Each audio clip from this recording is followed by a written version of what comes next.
오늘 우리가 나눌 하나님의 말씀은 로마서 6장 10절, 11절부터 14절 말씀입니다. 이와 같이 너희도 너희 자신을 죄에 대하여는 죽은 자요 그리스도 예수 안에서 하나님께 대하여는 살아있는 자로 여길지어다. 그러므로 너희는 죄가 너희 죽을 몸을 지배하지 못하게 하여 몸의 사욕에 순종하지 말고 또한 너희 지체를 불의의 무기로 죄에게 내주지 말고 오직 너희 자신을 죽은 자 가운데서 다시 살아난 자같이 하나님께 드리며 너희 지체를 의의 무기로 하나님께 드리라. 죄가 너희를 주장하지 못하리니 이는 너희가 법 아래에 있지 아니하고 은혜 아래에 있음이라. 아멘. 오늘의 말씀의 제목은 은혜 안에 거하는 삶입니다. 옛날에 우리나라가 보릿고개를 넘어가며 살기 어려운 6.25 전쟁 이후의 세대의 아버지들이 자식들에게 늘 자주 사용한 말이 뭐냐면 너 행복한 줄 알아라. 너 낳아준 것만 이것만 가져도 행복한 줄 알아라. 너 생명 하나 낳아주는 게 얼마나 어려운데 새끼 밥은 못 먹여줘도 낳아준 것만으로도 행복한 줄 알고 살아 이 자식아. 그런 얘기를 들었습니다. 그리고 저희가 어렸을 때에는 새끼 밥은 먹었거든요. 그때는 아버님들이 늘 하시는 말이 이 자식들아 하루 새끼 밥 먹는 것만으로도 행복한 줄 알아. 나 클 때는 밥도 못 먹었다. 그러면 라면 먹지 뭐. 그렇게 얘기를 하면서도 하여튼 새끼 먹는 것만으로도 행복한 줄 알라. 그런 얘기를 많이 들었습니다. 앞으로 우리 2세들이 커서 아버지가 되고 우리가 할머니 할아버지가 되면 무슨 말을 할까 한번 제가 고민을 해봤어요. 무슨 말로 행복을 선포할 것인가. 아마도 우리 자녀들은 이렇게 얘기할 겁니다. 너희들은 행복한 줄 알아라. 아빠가 어려서 이민 와서 클 때에는 할아버지 할머니가 이민 1세가 얼마나 바쁜지 얼굴을 보지 못해서 코가 어디 붙었는지 몰랐다. 니들은 엄마 아버지 코가 여기 붙어있는 거 보기만 해도 감사한 줄 알아라. 아마 그럴 것 같아요. 너무 이민 생활이 바쁘게 살아갑니다. 뭐 불행하게 살아가는 것보다 행복한 줄 알고 살아가는 게 좋죠. 그러나 땅 위의 것들은요 금방 시들게 되어 있습니다. 항상 인자하고 편안한 얼굴을 가졌던 정치인이었던 스페인에 37년간 독재한 사람이 있어요. 아주 인자하게 생긴 분인데 프랑코라는 분이 많은 기자들이 그에게 어떻게 하면 행복한 인생을 살 수 있는가라고 물었습니다. 그랬더니 프랑코가 이런 말을 했습니다. 나는 행복하게 사는 방법에 대해서는 모르지만 행복할 수 없는 두 가지는 내가 분명히 안다. 첫째는 나는 아무개처럼 살았으면 행복하겠다. 남의 삶을 부러워하는 사람 치고 행복한 인생은 없다는 겁니다. 또 하나는 과거에 내가 청년 시절에 그래도 잘 나갔었는데 그때가 좋았었는데 이런 사람 치고 행복하게 사는 사람 없다는 거예요. 특별히 우리 이민 생활하는 분들이요 대개 다 한국에서 그래도 한 가닥 하시던 분들이 오셔서 자꾸 왕년에 그렇게 얘기하시는데 불행하게 살아가는 길인 것을 아시고 오늘의 삶 속에 하나님의 은혜 안에 행복하게 사는 성도님들이 되시기를 축복합니다. 만약 우리가 물질이나 명예나 세상적인 이유나 이웃에 대한 것 이러한 것들 때문에 행복하다면요 이건 쉽게 무너질 수밖에 없습니다. 행복은 하나님께서 이미 하나님의 자녀들에게 허락하신 하나님의 축복인 줄로 믿습니다. 베드로는 베드로 전서에서 자기의 행복과 기쁨과 감사의 이유에 대해서 산 소망이 있기 때문이다. 그렇게 고백했습니다. 특별히 베드로전서 1장 3절에 보면 예수 그리스도를 죽은 자 가운데에서 부활하게 하심으로 말미암아 우리를 거듭나게 하사 산 소망이 있게 하시며 여러분, 다른 말로 하면 썩을 소망 가지면 행복 무너집니다. 다 무너집니다. 산 소망 가지면 우리가 영원토록 행복할 줄로 믿습니다. 그래서 사도 바울이 빌립보서에서 하는 말이 뭐냐면, 산 소망을 가졌으면 한 가지 명령하는 거예요. 항상 기뻐하라. 내가 다시 말하노니 기뻐하라. 여러분, 하늘의 소망을 가지셨으면 좀 기뻐하며 살게 되시기를 축복합니다. 기쁨이 뭔지 아시죠? 한글 국어 사전에 보면 이렇게 되어 있어요. 마음에 벅찬 느낌이 있어서 즐거운 기색이 얼굴로 나타나는 것, 이게 기쁨이에요. 기쁨은 두 가지가 있어야 돼요. 첫째는 마음에 벅찬 것이 있어야 되고, 두 번째는 얼굴로 표현되셔야 돼요. 여러분 기쁘십니까? 마음은 기쁘신지 모르겠는데 얼굴 표현은 아닙니다. 왜 이렇게 어려운 얼굴을 하고 계십니까?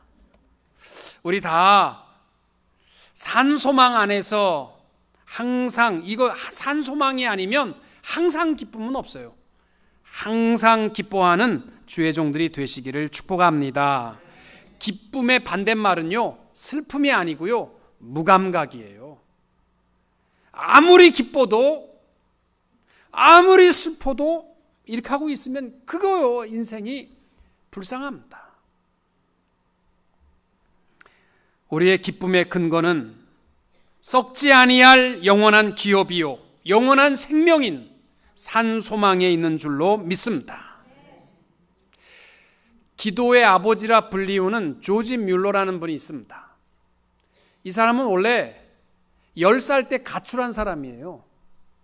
그리고 청소년 시절은요, 거짓말이 취미였다고 합니다. 늘 거짓말하면서 살았는데 어느 날 갑자기 한 무명의 그리스도인이 무릎을 꿇고 기도하는 모습을 보고 감동을 받았어요. 그래서 내가 이렇게 살지 말고 나도 기도하는 사람이 되어야 되겠다. 그래서 영국으로 건너와서 영국에서 애슐리 고아원을 차려서 93세까지 66년간 고아를 15만 명을 돌보고, 매일 평균 그가 먹였던 고아가 2,000명이었습니다. 저는 아들 셋 먹이기도 벅찬데 2,000명을 매일 먹이는 위대한 일을 했습니다. 그가 이런 말을 했습니다. 아침 일찍 일어나서 소망의 기쁨을 확인하고 사는 하루와 아무런 영적 준비 없이 그날 시련과 시험이 덮치는 하루를 살아가는 것과는 삶의 퀄리티가 다르다. 믿으십니까? 매일 무작정 하루하루 살아가지 마시고 아침마다 소망의 기쁨을 확인하고 소망 가운데 살아가는 성도님들이 되시기를 바랍니다. 이 조지 뮬러가 자기 일생에 있어서 가장 자기에게 영향력을 미치고 힘이 되었던 구절은 느헤미야 8장 10절이라고 말합니다. 느헤미야가 또 그들에게 이르기를, 너희는 가서 살찐 것을 먹고 단 것을 마시되 준비하지 못한 자에게는 나누어 주라. 이날은 우리 주의 성일이니 근심하지 말라. 여호와로 인하여 기뻐하는 것이 너희의 힘이니라. 아멘. 이 말씀이 얼마나 좋은 말씀인지 몰라요. 인생을 즐겁게 살라는 거예요. 먹고 마시고, 술 먹고 마시라는 건 아니고 즐겁게 먹고 마시고 생활하되 없는 자에게는 좀 나누어 주고 살고, 또 거룩한 날은 우리 주일날 아닙니까? 이 날은 근심하지 말고, 좀 햇소리 하지 말고, 남 가슴 아픈 얘기 팍팍 해대지 말고, 한숨 쉬지 말고, 그리고 여호와로 인하여 기뻐하는 것이 너희의 힘이니라. 아멘. 우리 여호와로 인하여 기뻐하는 자들이 될 수 있기를 바랍니다.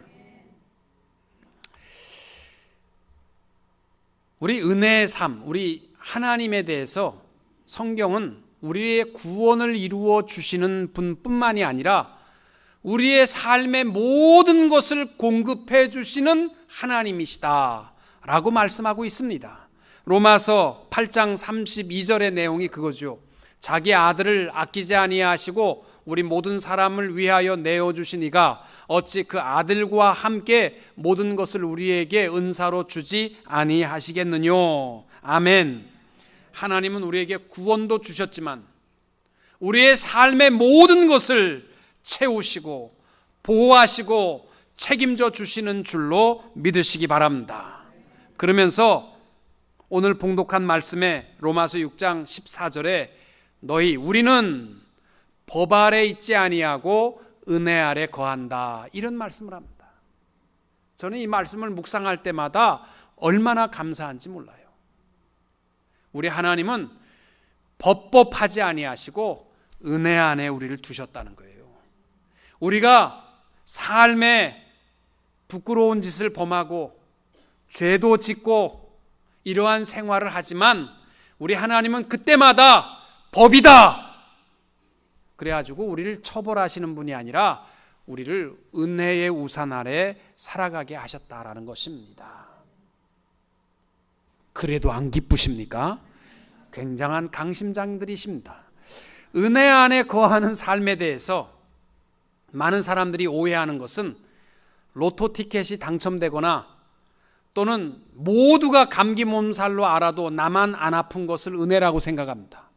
교통법규를 어기고 85마일로 교회로 달려와도 안 잡혀, 경찰에 안 붙들렸다, 이게 은혜다. 그거 아니잖아요. 은혜의 삶이 뭐냐?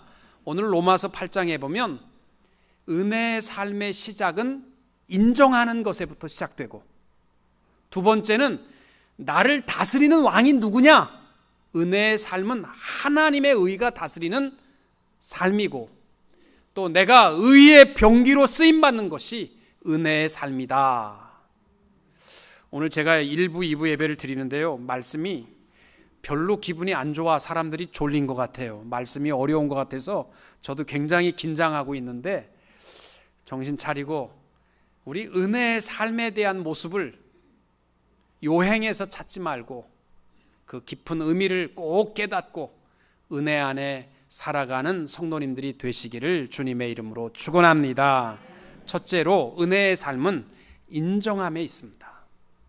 무슨 인정입니까? 11절에 이렇게 말씀합니다. 이와 같이 너희도 너희 자신을 죄에 대하여는 죽은 자요, 그리스도 예수 안에서 하나님께 대하여는 살아있는 자로 여길지어다. 아멘.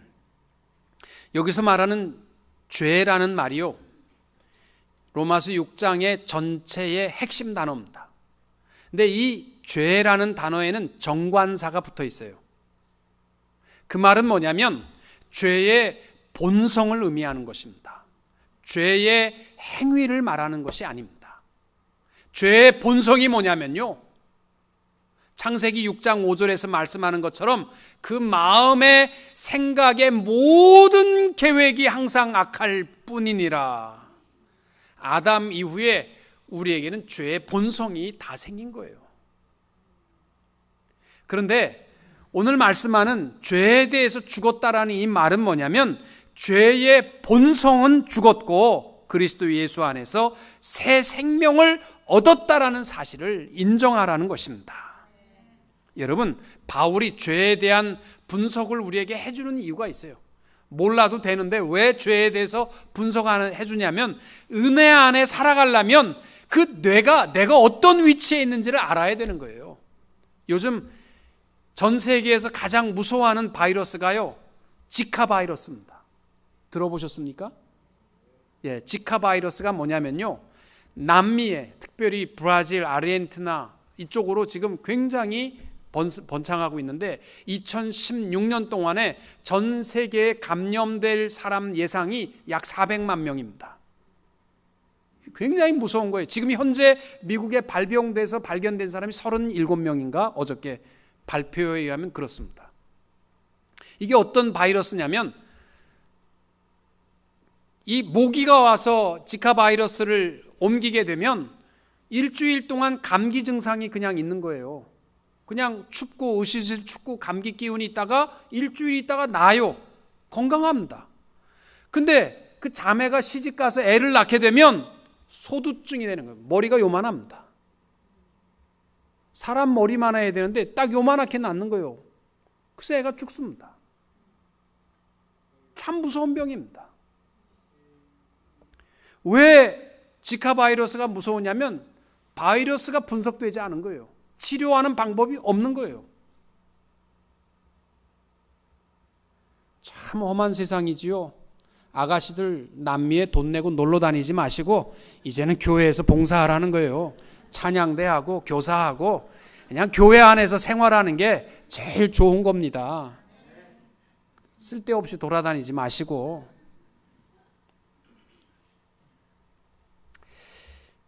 분석이 안 되면 무서운 거예요. 죄에 대한 것도 마찬가지입니다. 지금 내가 어떠한 죄 짓고 살아가기 때문에 불안하잖아, 우리가요. 근데 지금 죄에 대해서 바울이 말씀하는 것이 있어요. 우리는 죄의 행위는 범하고 살아가고 있지만 아담으로부터 받은 죄의 본성은 이미 예수 안에서 해결된 줄로 믿으시기 바랍니다. 성도가 누구냐?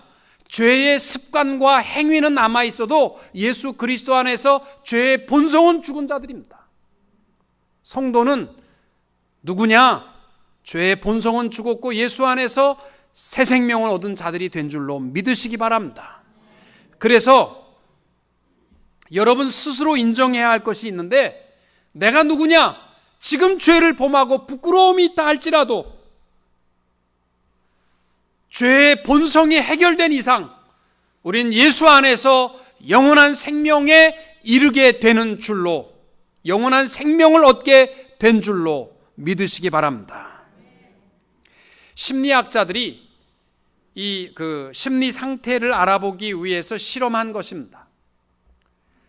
어떤 사람, A라는 사람의 눈을 가리고 앞을 못 보게 하고 옆방으로 옮겨서 널판지 위에다 올라서게 하고 사람들이 그 널판지를 들어 올렸습니다. 약 30cm니까 조금 들어 올린 거예요. 그러니까 움직이지요.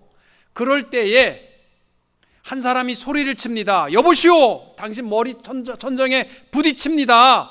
그러면 이 사람이 그 말을 듣자마자 숙이면서 중심을 잃어서 떨어진다는 거예요. 천정까지는 아직 많은데도 그 말 한마디에 쓰러진다는 거예요. 중심을 잃고. 근데 B라는 사람은 눈을 안 가리고 다 보여주는 거예요. 그리고 널판자 위에 올라가서 청년들이 최선을 다해서 높이 올립니다. 천정에 가깝습니다. 그리고 한 사람이 옆에서 소리칩니다. 여보시오, 머리가 천정에 부딪힙니다. 그러면 이렇게 하는 게 아니라 저 미친놈 저 왜 저래? 그렇게 흔들림이 없다는 거죠. 왜냐하면 자기의 미래를 바라보고 자기의 안전을 확인하게 되면 어떠한 말에도 쓰러지지 않는다는 거예요. 바울이 죄에 대해서, 우리에 대해서 은혜 안에 거하려면 너희 스스로 인정해야 할 것이 있다는 거예요. 삶이 형편없어도 부끄러워하지 말고, 죄의 본성은 죽었고 예수 그리스도 안에서 새 생명을 얻은 자라는 사실. 그래서 우리가 천국에 갈 때에는 우리의 부끄러운 모습을 보시는 것이 아니라 예수 그리스도의 십자가를 보시고 우리를 영원한 생명에 이르게 되는 줄로 믿으시기 바랍니다. 그리고 은혜의 우산 아래 거하는 자들이 되시기를 축복합니다. 여러분, 죄의 위력은 대단합니다. 온 인류를요, 영원한 죽음과 지옥으로 끌어갈 만한 위력이 있습니다. 그 세상의 어떠한 권력과 힘도 죄에 대해서 이길 수 있는 힘이 없습니다. 아무리 성자라도, 아무리 하루에 12시간 기도하는 사람이라 할지라도요, 죄를 이길 수 있는 능력이 그에게는 없어요. 죄를 이길 수 있는 힘은 오직 예수 그리스도이십니다. 그래서 로마서 6장 4절에 이렇게 말해요. 그러므로 우리가 그의 죽으심과 합하여 세례를 받음으로 그와 함께 장사되었나니 이는 아버지의 영광으로 말미암아 그리스도를 죽은 자 가운데서 살리심과 같이 우리로 또한 새 생명 가운데서 행하게 하려 함이라. 아멘. 여러분, 은혜 안에 거하며 살기 원하시면 스스로에 대해서 인정하십시오. 부끄러울지라도, 내 삶이 자랑할 것이 없다 할지라도 예수 그리스도의 십자가 안에서 우리에게는 영원한 생명이 이미 허락되었고 산 소망이 우리에게 있는 줄로 믿으시기 바랍니다. 은혜의 시작은 바로 스스로 인정함으로부터 은혜가 어떠한가를 깨닫고 살아갈 수 있게 되는 줄로 믿습니다. 두 번째로, 은혜의 삶은 죄의 본성이 왕노릇하는 자들이 아니라 주님과 더불어 왕노릇하는 자들이 은혜 안에 거하는 자들이라는 거예요. 12절에 이렇게 말합니다. 죄의 본성이 왕노릇 12절에 그러므로 너희는 죄가 너희 죽을 몸을 지배하지 못하게 하여 몸의 사욕에 순종하지 말고 14절에 죄가 너희를 주장하지 못하리니 이는 너희가 법 아래에 있지 아니하고 은혜 아래에 있음이라. 또 로마서 5장 21절에 이는 죄가 사망 안에서 왕노릇한 것 같이 은혜도 또한 의로 말미암아 왕노릇하여 우리 주 예수 그리스도로 말미암아 영생에 이르게 하려 함이라. 아멘. 여러분, 우리가 은혜 안에 거하는 사람들이 누구냐면 죄의 노예가 아니라 살아있는 하나님의 영이 우리 안에 다스리는 자가 은혜 안에 살아가는 사람들입니다. 죄의 노예들의 특징이 있다면 모든 죄에 대해서 거부할 능력이 없어요. 노예니까 유혹과 죄에 대해서 엎어질 수밖에 없어요. 그러나 하나님이 왕노릇하는 자에게 특징이 있다면 그 안에 본성이 죄의 본성이 아니고 하나님이 계시면 거부할 수 있는 능력이 있는 거예요. 죄가 달콤해서 한 발을 내디뎠다 할지라도 이거는 아닙니다 라고 스스로 돌이킬 수 있는, 거부할 수 있는 능력이 누구에게 있느냐? 죄의 노예들에게는 없고 하나님이 왕노릇하는 자에게 주어진 특권인 줄로 믿으시기 바랍니다. 여러분, 마치 우리가 라디오를 듣다가 듣기 싫으면 끌 수 있는 것이 자유잖아요. 예수 믿는 사람들이요, 유혹받아서 넘어질 수 있습니다.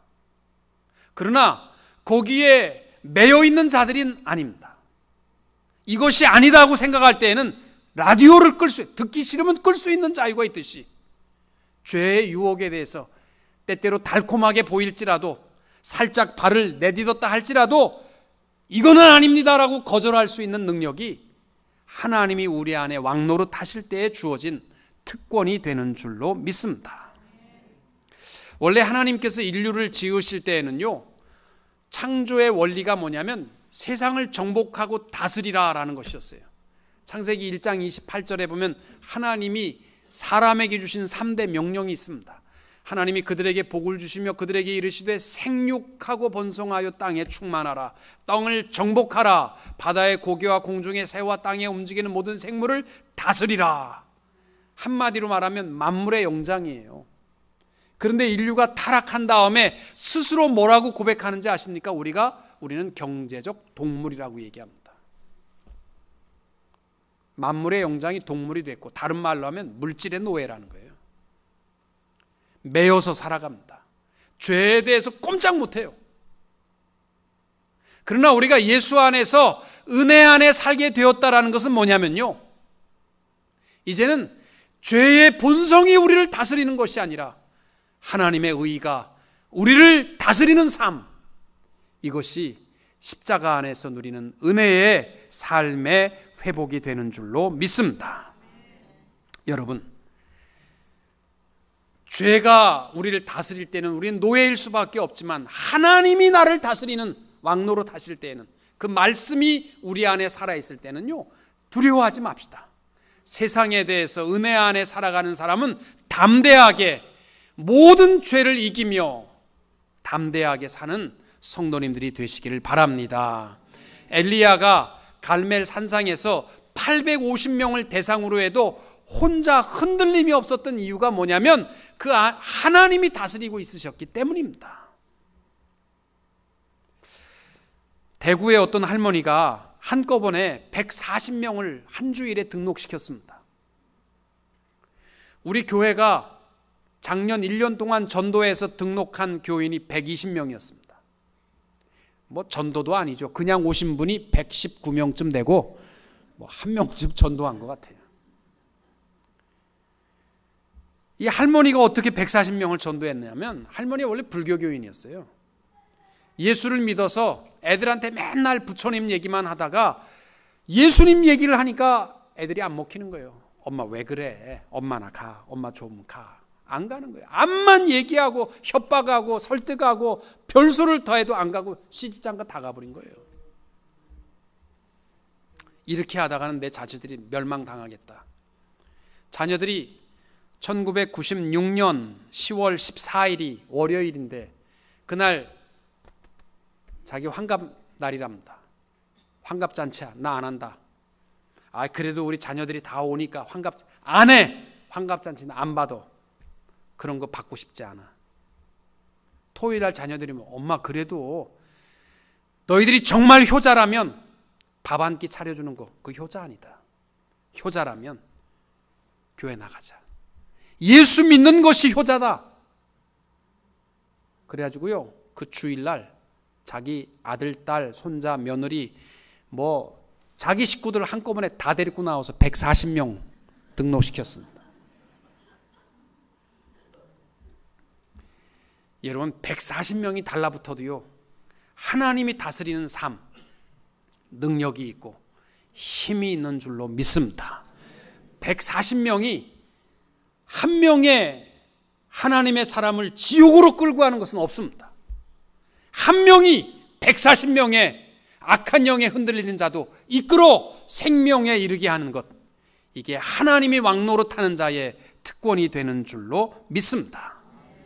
요한복음 16장 33절에 예수님께서 지상 최후의 설교의 결론을 말씀합니다. 세상에서는 너희가 환난을 당하나 담대하라 내가 세상을 이기었노라. 사랑하는 성도 여러분, 우리가 은혜 안에 산다는 것은 다른 거 아닙니다. 죄의 종이 아니라 하나님이 왕노로 타는 자들인 줄로 믿으시기 바랍니다.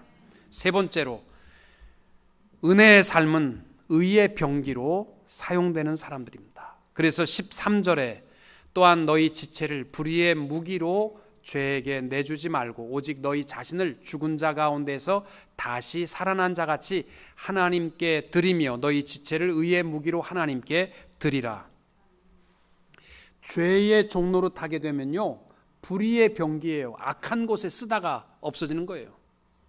그러나 의의 왕, 하나님이 왕노로 타는 자, 은혜 안에 거하는 삶의 특징이 있다면 의의 병기입니다.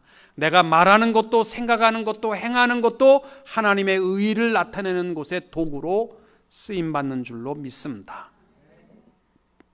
여러분, 악한 세상에서 적극적으로 은혜 가운데 승리하는 비결은요 피하는 것이 아니라 이기는 겁니다. 의의 병기로 쓰임받는 줄로 믿습니다. 스포츠에서도 하는 말이 최선의 공격이 최선의 방어라고 하잖아요.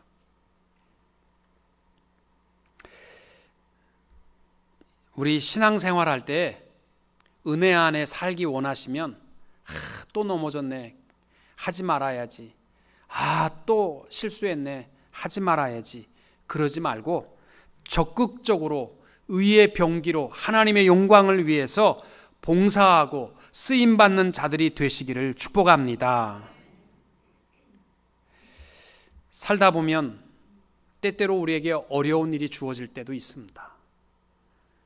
역경과 어려운 장애물을 만날 때마다 의의 병기가 되십시오. 어떤 사람들은 체념해버립니다. 믿음이 없는 사람들이죠. 염세적이고 비관적인 인생입니다. 도피형이 있어요. 어려움 당하면 그냥 피해버리고 방관해버리고 나는 거기에 대해서 모르는 것처럼 그러지도 마십시오. 하나님이 내 의의 왕이시기에 창조적이고 진취적으로 이길 수 있게 되시기를 바랍니다. 때때로 하나님께서는 우리를 은혜의 강가로 인도하시기 위해서 우리를 낮은 곳으로 자꾸 내려가게 하세요. 물은요 낮은 곳으로 흐르듯이 은혜는 깨어진 자에게 흐르게 되는 줄로 믿습니다. 독수리들이요 자기 집을 지을 때에 부드러운 깃털로 집을 안 짓는답니다. 꼭 날카로운 유리나 날카로운 돌을 갖다가 집 안에다 깔아놓는 거예요. 왜냐하면 새끼가 훈련받고 단단하게 크기 위해서 보드라운 곳에 눕히지 않는답니다. 일부러 유리 조각이나 이러한 딱딱한 돌에다가 눕혀서 연단시킨다는 것이죠. 사랑하는 성도 여러분, 때때로 하나님께서 우리를 딱딱한 곳에 눕히시기도 합니다. 그러나 거기에 대해서 두려워하지 마시고 넘어지지 마시고 은혜의 의의 병기가 되어 힘쓸 수 있게 되시기를 바랍니다. 독일의 한 수도원에 가면 입구에 쓰여 있는 말이 오늘이 내겐 가장 행복한 날입니다. 이러한 표구가 쓰여 있고 그 안에 들어간 사람들은 하루에 10번 만나도 오늘이 내겐 가장 행복한 날이다. 이것을 늘 묵상하고 인사하게 한다는 것이에요. 사랑하는 성도 여러분, 우리가 은혜의 삶을 혼동하지 마세요. 실컷 잠자고 가게 문 여는지 안 닫는지도 모르지만 가게가 번창하는 것이 은혜 아닙니다. 은혜는요, 내가 산 소망을 가진 것을 인정할 때 누릴 수 있는 것은 은혜요. 또 죄의 본성이 다스리는 것이 아니라 거절할 수 있는 능력, 의의 하나님이 왕노릇하는 자들이 은혜의 삶이요. 또 적극적으로 의의 병기로 쓰임받는 자들이 은혜 안에 거하는 삶인 줄로 믿으시고 하루하루 내 모든 여건에서 가장 행복한 날을 이루며 살아가게 되시기를 주님의 이름으로 축원합니다.